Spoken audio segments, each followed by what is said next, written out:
Halo semuanya, perkenalkan kami dari kelompok 1. Jadi di sini kami akan membahas mengenai pengenalan konstitusi dalam pengalaman hidup sehari-hari. Selamat menyaksikan. Hai Gisel, tadi kamu melakukan upacara ya? Iya, memangnya kenapa? Berarti tadi kamu mendengarkan pembacaan Undang-Undang Dasar 1945 kan? Pasti dong, karena setiap upacara di Indonesia pasti ada pembacaan Undang-Undang Dasar Negara Republik Indonesia tahun 1945. Gisel, kamu tahu nggak kalau Undang-Undang Dasar 1945 itu termasuk ke konstitusi tertulis? Memangnya konstitusi itu apa sih? Jadi Gisel, konstitusi merupakan pernyataan tentang bentuk dan susunan suatu negara yang dipersiapkan sebelum ataupun sesudah berdiri sebuah negara. Konstitusi sebuah negara merupakan hukum dasar tertinggi yang berisi tata penyelenggaraan negara. Nah, konstitusi ini terbagi menjadi dua. Yang pertama, konstitusi tertulis dan konstitusi tidak tertulis. Nah, jadi setelah aku cari tahu tentang konstitusi yang kamu bilang tadi, jadi konstitusi tertulis adalah aturan-aturan pokok dasar negara, bangunan negara, dan tata negara. Konstitusi tertulis lebih tegas dibandingkan konstitusi tidak tertulis karena konstitusi tertulis menjamin adanya kepastian hukum. Konstitusi tertulis dicantumkan dalam dokumen tertulis. Perubahan atau amandemen dari konstitusi tertulis dilaksanakan melalui tahap-tahap yang ditentukan melalui kebijakan publik. Nah, contoh konstitusi tertulis seperti yang kamu bilang tadi yaitu Undang-Undang Dasar Negara Republik Indonesia tahun 1945. Tahukah kamu bahwa Undang-Undang Dasar tahun 1945 mengalami perubahan? Nah, perubahan tersebut ialah perubahan pertama dilakukan dalam Sidang Umum MPR tahun 1999. Arah perubahan pertama Undang-Undang Dasar 1945 adalah membatasi kekuasaan Presiden dan memperkuat kedudukan Dewan Perwakilan Rakyat atau sering disebut dengan DPR sebagai lembaga legislatif. Perubahan kedua dilakukan dalam Sidang tahun MPR tahun 2000. Perubahan kedua menghasilkan rumusan perubahan pasal-pasal yang meliputi masalah wilayah negara dan pembagian pemerintahan daerah.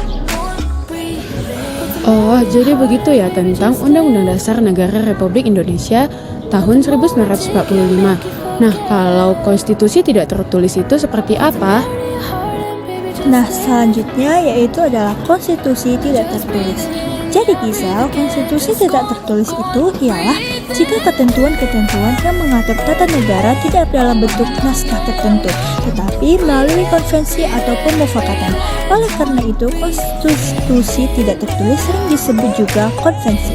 Konvensi tidak tertulis biasanya merupakan kebiasaan ketatanegaraan yang sering timbul dalam masyarakatnya. Oh, jadi begitu. Kemarin pernah aku baca pidato kenegaraan Presiden setiap tanggal 16 Agustus dalam sidang paripurna Dewan Perwakilan Rakyat atau DPR. Apakah itu termasuk konstitusi tidak tertulis? Nah, benar banget Gisel, apa yang kamu bilang barusan adalah salah satu contoh konstitusi tidak tertulis atau konvensi dalam ketatanegaraan. Nah, contoh yang kamu bilang barusan adalah pengambilan keputusan berdasarkan musyawarah mufakat juga termasuk konstitusi tidak tertulis. Oh, terima kasih ya Raisa karena sudah menjelaskan tentang konstitusi beserta jenis-jenis dan contohnya. Oke, sama-sama Gisel. Hei Le, kamu kan tahu kenapa Undang-Undang Dasar itu dibuat dalam kehidupan sehari-hari. Terus apa sih hubungannya dengan kehidupan kita sehari-hari? Jadi hubungan Undang-Undang Dasar NRI itu ke kehidupan sehari-hari kita ada agama, hak asasi manusia atau HAM, ada hak dan kewajiban warga negara. Emang contohnya bagaimana? Emangnya gak masuk pasal-pasal gitu? Pastinya yang aku bilang tadi termasuk. Jadi kalau kamu mau contoh, aku ambil satu contoh ya.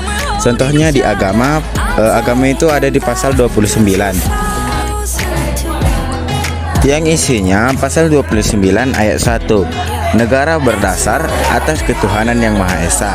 Yang pasal kedua, negara menjamin kemerdekaan tiap-tiap penduduk untuk memeluk agamanya masing-masing dan untuk beribadah menurut agamanya dan kepercayaannya itu. Oh, gitu ya, Le. Oke. Sion, tadi kan sebelumnya udah dijelaskan nih sama Ale dan Dedi tentang hubungan Undang-Undang Dasar dalam kehidupan sehari-hari. Tapi kan mereka cuma menjelaskan sampai pasal 29 aja nih. Bukannya Undang-Undang Dasar ada 34 pasal ya? Biar lebih jelas, ayo kita bahas sampai pasal 34. Oke, kita lanjut ke pasal yang ke-30.